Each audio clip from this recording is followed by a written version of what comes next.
Pergantian tahun tinggal beberapa hari lagi. Nah, sebelum kita menginjak ke tahun yang baru, mari kita melihat sejenak ke belakang untuk mengenang kembali peristiwa yang terjadi selama 12 bulan terakhir.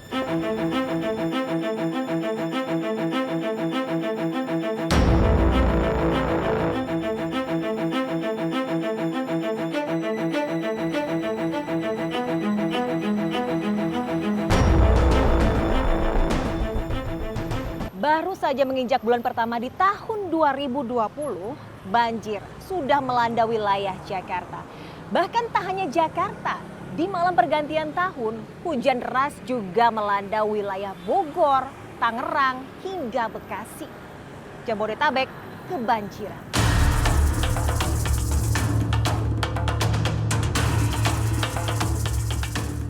Dari barat ke timur sampai selatan ke utara, Ibu kota Jakarta dikepung banjir di hari pertama 2020. Ketinggian air pun bervariasi, mulai dari hanya 10 cm sampai 1 meter lebih. Warga ibu kota yang siap memulai aktivitas di pagi hari langsung urung. Karena meski rumahnya tidak terendam banjir, akses jalan lumpuh tak bisa dilewati. Otomatis, aktivitas ekonomi juga mati. Kerugian ekonomi pun bahkan mencapai hampir 1 triliun rupiah menurut data Bank Indonesia perwakilan DKI Jakarta. Banjir dipicu tingginya curah hujan sejak 30 Desember 2019 sore yang mengguyur Jakarta dan sekitarnya tiada henti. Normalisasi Kali Ciliwung yang belum rampung pun dituding jadi penyebab parahnya banjir. Dari 33 km bantaran Ciliwung yang harus dinormalisasi, baru 16 km yang tuntas. Sisanya jadi masalah karena penyempitan. Tapi Gubernur DKI Jakarta, Anies Baswedan, beda pandangan. Menurutnya penanganan banjir di wilayah hulu lebih penting. Kota penyangga seperti Bekasi, Tangerang, dan Tangerang Selatan pun tak luput dari terjangan banjir. Ribuan rumah tak terselamatkan. Di Serpong, Tangerang Selatan, Mapolda Metro Jaya bahkan mencatat ada 40 titik banjir. Sebagian besar adalah komplek perumahan. Banjir yang disertai arus deras pun menyeret puluhan mobil warga yang diparkir di pinggir jalan. Tak pandang merek, mulai dari minibus biasa sampai sedan mewah, semua luluh lantak di satu banjir. Tingginya curah hujan pun membuat pemerintah mengakali awan hujan Jakarta. Dengan metode semai garam di awan, hujan dipancing turun di atas lautan, bukan daratan, sehingga bisa mencegah banjir. Tim iNews melaporkan.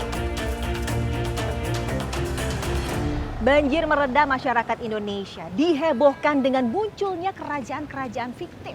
Di antaranya Keraton Agung Sejagat dan Sunda Empire. Nah, para petinggi dari kerajaan fiktif ini mengaku kalau mereka itu adalah keturunan kerajaan. Ada juga bahkan yang mengklaim menguasai 54 negara di dunia loh. Wah, wah, wah.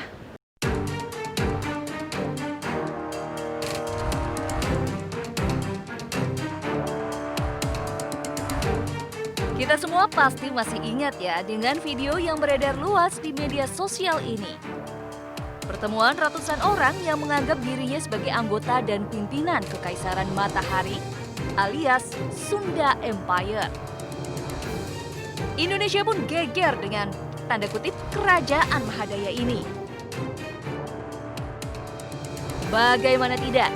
Sunda Empire menyebut kekaisarannya sudah ada sejak zaman kepemimpinan Alexander Agung dalam kekaisaran di Yunani 324 tahun sebelum Masehi.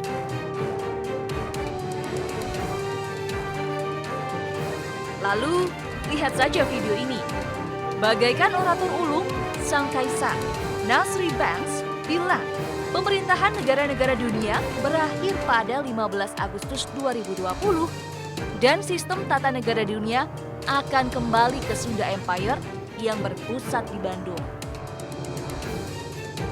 Mereka pun mengklaim telah membawahi 54 negara, termasuk Organisasi Dunia, Perserikatan Bangsa-Bangsa.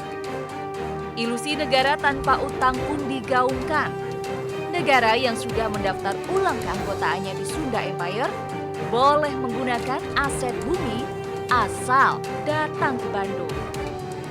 Apalagi Sunda Empire juga mengklaim punya deposit di Bank Swiss dengan nilai yang fantastis, 500 juta dolar Amerika Serikat. Wow! Kang Emil, Gubernur Jawa Barat, dibuat geleng-geleng dengan konsep yang penuh ilusi itu. Banyak orang stres ya di Republik ini menciptakan ilusi-ilusi yang seringkali romantisme sejarah ini ternyata ada orang yang percaya juga. 3 aktor utama yang dianggap petinggi Sunda Empire pun langsung diperiksa polisi. Rangga Sasana alias Edi Raharjo sebagai Gubernur Jenderal, Ratna Ningrum sebagai Ratu, dan Nasri Banks, sang Perdana Menteri. Ketiganya menjadi tersangka dengan sangkaan penyiaran berita bohong yang menimbulkan keonaran. Nah, terkait harta kekayaan fantastis sampai 500 juta dolar AS itu, tim Polda Jabar menggandeng Kedutaan Besar Swiss di Indonesia dalam pemeriksaannya. Jelas, surat sertifikat deposit itu terbukti fiksi belaka. Akhirnya, Oktober 2020, Majelis Hakim Pengadilan Negeri Bandung menjatuhkan vonis 2 tahun penjara kepada 3 petinggi itu. Sunda Empire pun runtuh di tangan Polda Jawa Barat. Tim Liputan iNews melaporkan.